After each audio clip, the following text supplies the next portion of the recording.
Hey Lawn Care Nation, so here at GIE 2019, and we're just outside of the Wright Stander booth.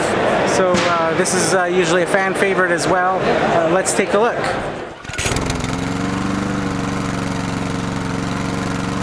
Hey Lawn Care Nation, I'm here with Ed Wright from Wright Mowers. Oh. How's it going? Yeah. So you guys basically invented this stand-on mower segment. Yep. Maybe tell me a little bit about that. So, we started out as a landscape company in the early 80s, and we were using walk-behinds. And the challenge there was that it was really hard to keep an employee for more than 1, 2, 3 years. Okay. Because you get burned out with these walk-behinds, right? And they're all gear drive and whatnot. And we came up with the velkie, little wheel that you stand on behind a walk-behind machine, and that helped us not burn out guys. At the end of the day, they still had some energy left, that kind of thing, right? So we started selling that back to our dealer, and that evolved into its own fabrication business. We make those in the winter time. Train your guys to weld, and we landscape in the spring and summer. And then somewhere in there also we developed some software. It's now Clip, which is billing, scheduling, routing software. So I didn't know you guys were... So we were 3 companies at one point. And then we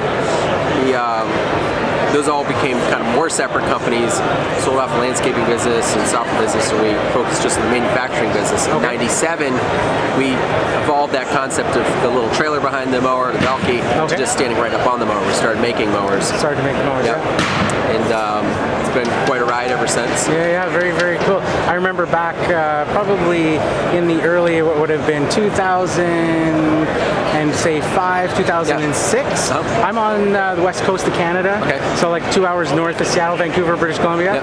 And I remember seeing some videos, some early stuff of the stand-on mowers, and I sent away for some catalogs, and I got some Stander catalogs, and I was like, this is like so cool. And I still remember the picture of a guy sort of like ducking under a tree as he's going. And I was like, what a brilliant idea to be standing on the machine way back.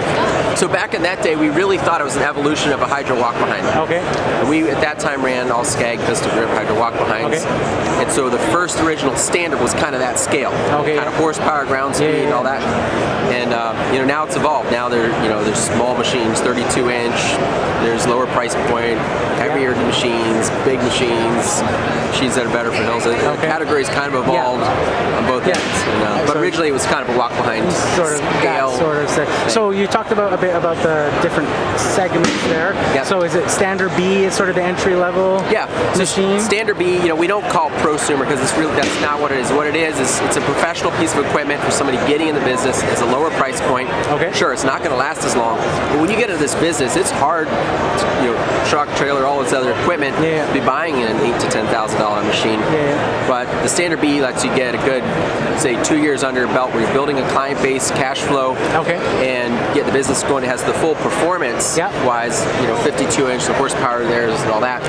But eventually you're going to step up to something that is going to be a longer life machine because it's a bigger investment, but a lower cost in the long run because it'll last longer than the Stander B.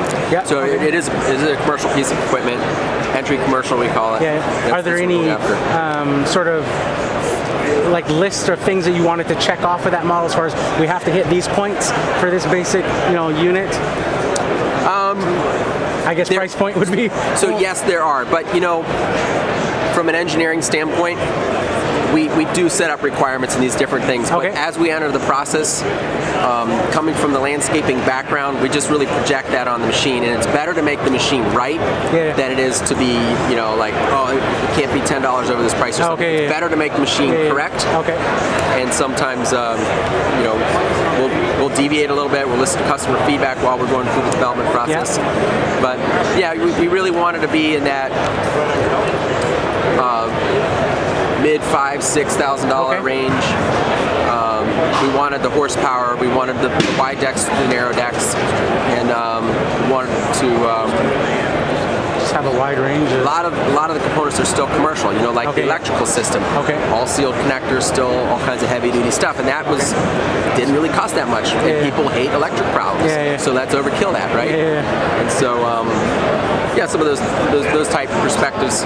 And the standard B, one of the things that helps us reach that price point is the engine is fixed to the frame. It doesn't float with the deck. Okay. That's a technique we use on some of the other machines where you may want to cut from 1.25 inches one lawn, 5.5 in the other lawn.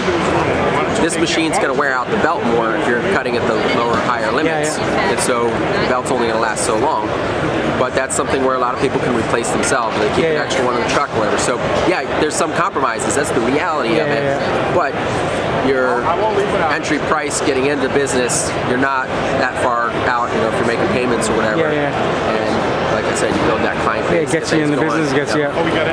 The small B, 32, 36 inch B is a little bit different because there are guys who are not starter. Okay. They're well in the game, and they've got a couple backyards that they're doing. They may not put more than 100, 150 hours a year on a small unit like that, so they still don't want to spend $7,000+.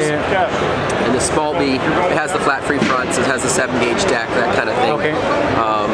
So what's the big difference between the B models and then going to the intensity's next up? Intensity, okay. The intensity, if you're daily running 36-inch backyards, that's your core deal. You really want the intensity. It's a little higher performing, heavy duty air cleaner, spindles. It's got the 36 aero core. The belts don't angle, that kind of stuff. But if you're doing some backyards and you want that 32 or 36, you're going to keep it on the front of the trailer, and you might use it a couple days a week or whatever. But you don't want flat tires. You still want to be pretty reasonably commercial. And the small B is kind of where that fits. So there is a little bit different between the entry versus the utilization, even though it's one series of products. So, and then I noticed you guys have the big dual wheel mountain climber over there. So how did that come about? I saw some, actually, I think with one of the YouTubers that had one last year, doing some, I guess their roundabouts and stuff on the highways, some big hills. And it was just flying up those things.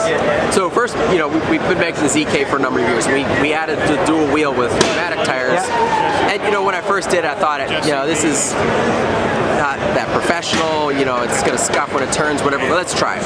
See how this works, right? So we did it. What I found was that because the ground pressure was so low, it didn't really damage the turf that much when you would pivot on the turns. You want to turn a little softer, but also you take a lot of air pressure out of the tire because you got that much coverage, and it causes the machine to ride really smooth. To kind of absorb that, and it doesn't fall in the holes because it bridges them. So improves your cut quality, your comfort, that kind of thing, and on the hills, it's that much better. So we got into that, and then the question of, hey, could we do it with wheels?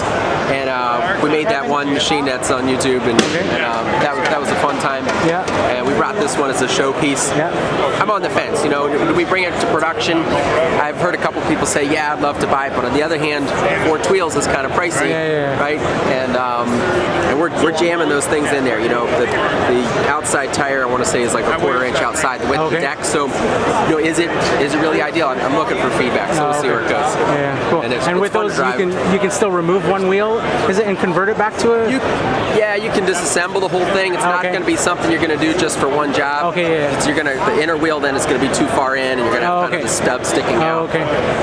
But if you had to, you could. If you want to put a half an hour or two, you can disassemble everything, put the regular tires back. So meant more. Or just put the standard wheel back on. So it's more of just a niche product, sort of, for that specific sort of case scenario. To me, it goes into the kind of the specialty range of hill mowers. Cool. Well, thanks a lot for your time. No problem at all. It's good to see you. Thanks for having me down.